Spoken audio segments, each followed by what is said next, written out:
Most DMs burn out the second they try to build. The page is blank, the map is too big, and the prep swallows hours you're never going to get back.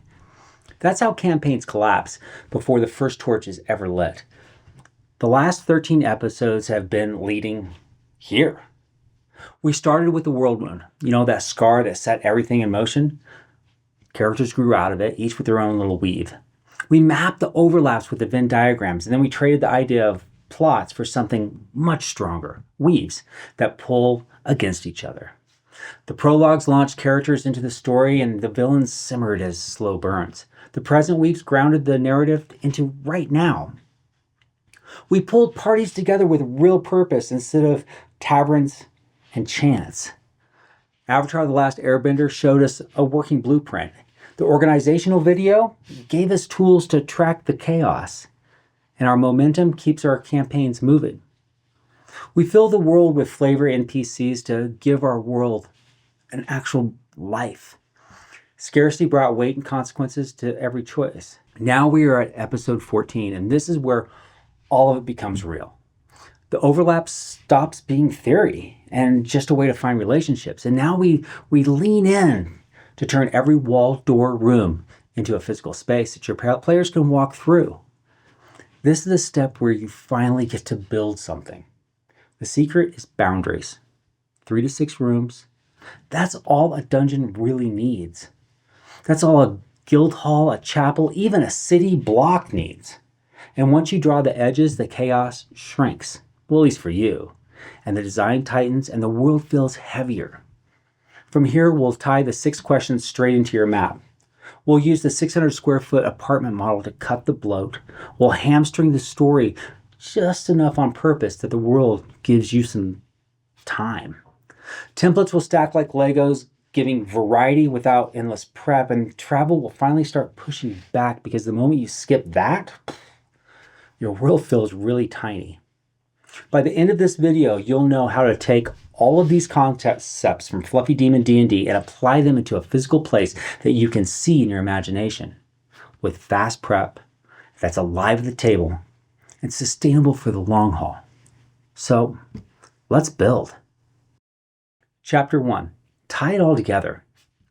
Up until now, the 6 questions have been our way of seeing the world. They showed us how the world wound pulls against the slow burn and how character weaves overlap with the present. They give us a way to continually see how each weave pushes and pulls on the very fabric of the world. Now, everything is connected. The butterfly effect. These 6 questions show where pressure builds and the stakes rise. They cause your story to breathe. They give us a lens into the actual campaign. A way to spot tension and a way to see how pieces grind against each other. But all of that has been theory. It's all been theory to give the DM and the GM and the players something to chase. Those weaves allow us to see the overlap like an author of a story in a book of pure chaos. They give us the tools to make our world grow, combining new threads and new paths, but not locking us into a narrative when our players go left, right, up, or down, because this gives us the ability to be ready. But even though we can now see all the threads, now that it's all connected, it isn't the same as making a place your players can actually walk into. This is where we take what we have and we go a little deeper. Because we have done all the hard work. Those 6 questions now become the brick and mortars and wood and stone of our world. They stop being abstract threads to just pull on, and they start giving us tools to shape the physical. We answered them. And we're not just describing a town or a dungeon or a castle. We're actually going to build it. Each question has a direct role in design. Where did it come from? This is the foundation. Who built it and why? That answer sets culture, resources, and the logic of construction. What does it want? This is your place's purpose. Every place exists to serve something. Is it defense, worship, trade, control? A purpose defines how layouts actually work and flow. What threatens it? This is your place's vulnerability. No structure survives untouched. You have war, decay, politics, neglect. They all leave scars that guide design choices. What is it that they're connected to? This is your linkage. A place is never isolated. Roads, rivers, hidden paths, or power structures show how it ties into your world and the arteries that run through it. How is it changing? This is history in motion. Expansion, collapse, repair, or adaptation. Change writes time into the structure and makes it feel alive. And finally, what happens if it wins or loses?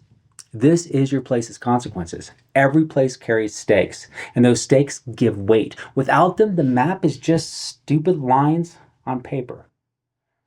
The present weave is every place of importance that your players step into, or potentially could step into.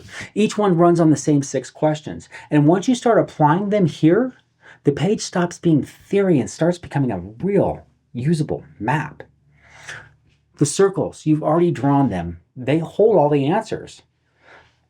Now you just need to build them into some type of shape. That's the difference. The questions aren't just for you anymore. They're for the walls your players touch, the streets they walk on, the rooms they fight, bleed, and die in. Those 6 questions are your blueprint. Each one cuts chaos into structure, and each one forces design to make sense. And when they're tied together, you're not just sketching walls and streets, you're connecting physical places with purpose and with your story. Chapter 2, Step Back to Step Forward. The fastest way to kill energy as a DM is to think bigger equals better, because it doesn't.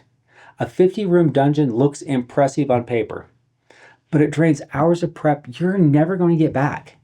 And the truth is, most of those rooms won't ever see any play.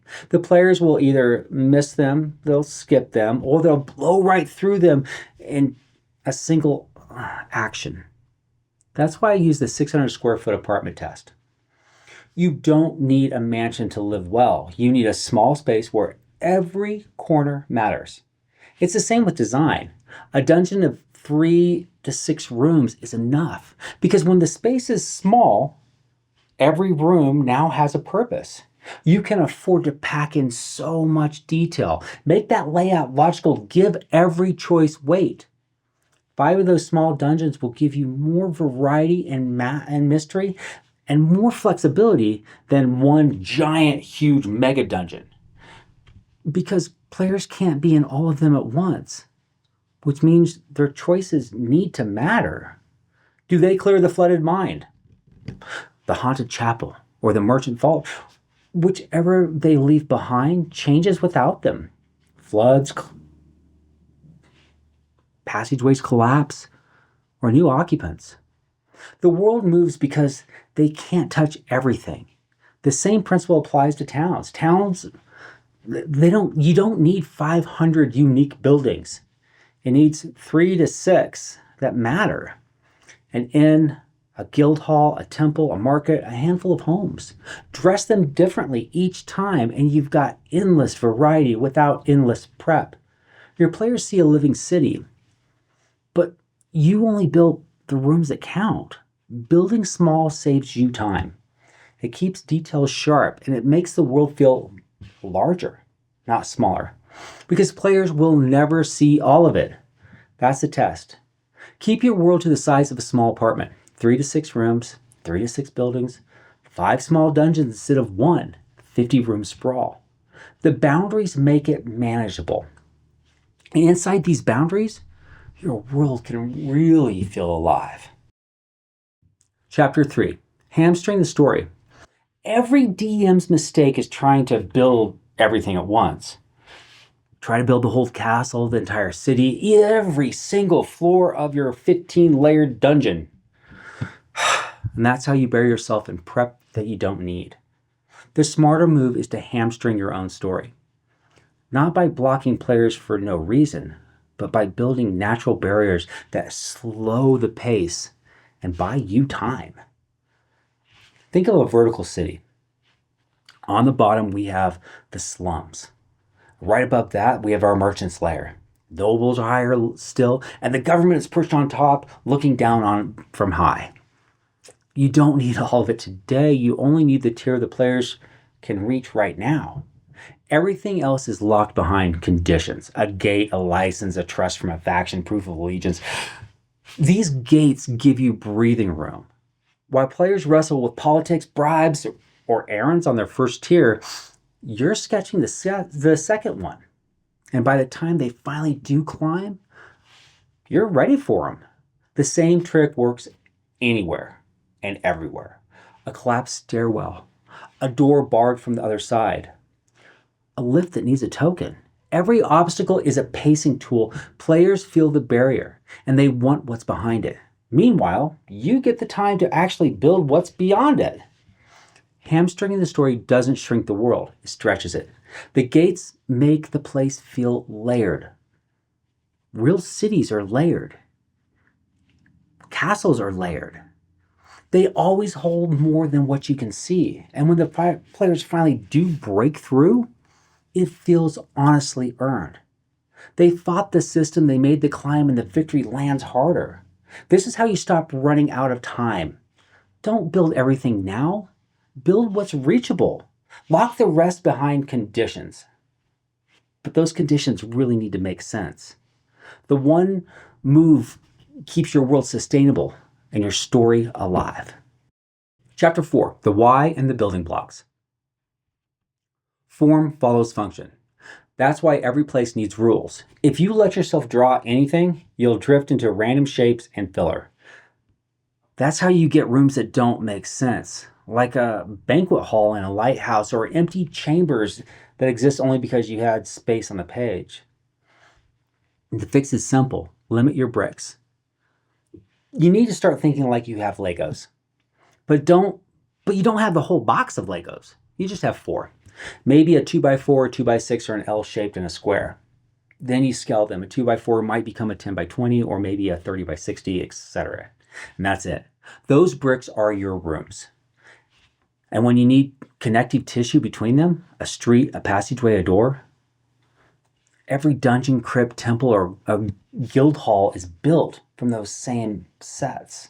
And because the options are fixed, you always know what the outside walls look like, how big the interiors run, and what shapes repeat.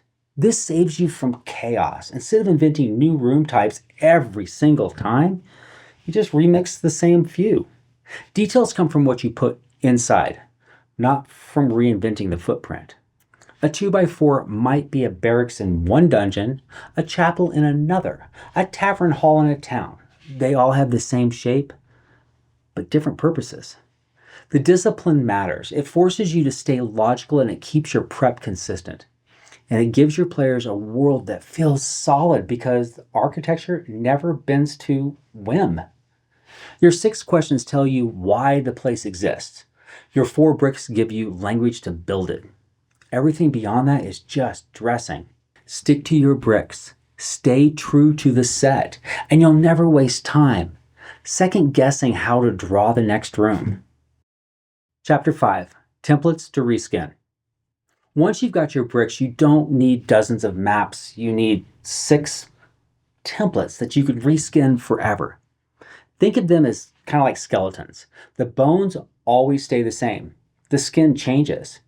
Different purpose, different flavor, same structure underneath. A tavern, big open room, bar, storage. Upstairs, probably has some rooms. Guild hall, same frame, but swap the bar for desks and ledgers. A temple, same skeleton again, but wide hall, raised center, storage behind it. One template, 3 different, very different places. That's the power of reskinning. You don't have to draw fresh layouts every session. You're redressing the same reliable shapes. The players won't notice the bones because they'll all be ingrained looking at the details. Warped wood, stained glass, stone arches, dirt floors, different skins. Again, same skeleton. 6 templates are enough to cover almost everything. The first one is your social hub, tavern, guild hall, or a market hub is the next one. Think of a shop front, crypt of reliquies, mine, how they load and unload the ore that they have. Next one is a sacred place. These are your temples, your shrines. Living space, your inns, your barracks, your cottages, your miner's bunkhouse. Utility space, your storehouses, your forges, and your stronghold spaces, guard posts, dungeon war rooms. Everyone built from your Lego bricks, everyone ready to be redressed. And when you prep, you don't invent. You pick a template, you reskin it, and based on those 6 questions, this saves time. It keeps your design consistent, and it makes your world feel believable because the architecture follows rules. Templates are how you scale. With 6 skeletons, you can build 100 different places and never get lost. Now, if you need something really special, draw it, build it, but don't get bogged down making it. The party will not remember the hours and hours you spent making this really cool space. They will remember what happened there and how the overlap affected the story. Chapter 6, Distance and Pressure. Even the best built dungeon or town falls flat if travel between them feels weightless. Skip distance and the world starts to really shrink. Treat it like a fast travel button and players stop feeling scale. Travel has to matter. Even today, getting from one place to another is never easy. Going to the airport proves it. Distance isn't filler. And it's not with endless math or mile counting, but with real pressure. Every stretch of road, every tunnel, every crossing should cost something. Time, supplies, light, or safety. That cost turns blank space into tension. The same rules apply inside dungeon, a collapsed stairwell, a half-flooded tunnel, a rope bridge over a chasm. These aren't just decorations. They drain time. They burn resources and remind players that every choice carries weight. Distance is what makes your world feel big. Pressure is what makes it feel dangerous. Together, they sketch every map you make, and they stretch it, turning 3 to 6 rooms into something that feels massive because the journey to get there wasn't free. Conclusion. Everything in this episode comes down to one very simple truth. Control is freedom. And it's not just for you, but it's for your players also. The 6 questions gave you the blueprint, and the Parchment test keeps you sharp. Hamstring the story, it's going to buy you some time. And the Lego bricks and those 6 templates, well, that lets you scale fast without chaos. Remember, distance with pressure makes your world push back, stretching every step so that a 3 to 6 room dungeon or something feels massive. And that's how you kill burnout, by going small. Trading 50 rooms for 5 that matter. Building towns with a handful of meaningful buildings instead of drowning in 500 empty ones. Detail lands harder when it's focused. A world built this way follows its own logic, and logic is immersive. It's why you know the reason the stairways flood, and why the tunnel collapsed, and why the guards block that gate. It's why every entrance matters. Every motif is important. Small spaces with meaning will always beat giant maps with none. And here's the best part. When the place feels real, you don't have to force immersion anymore. The world does the work for you.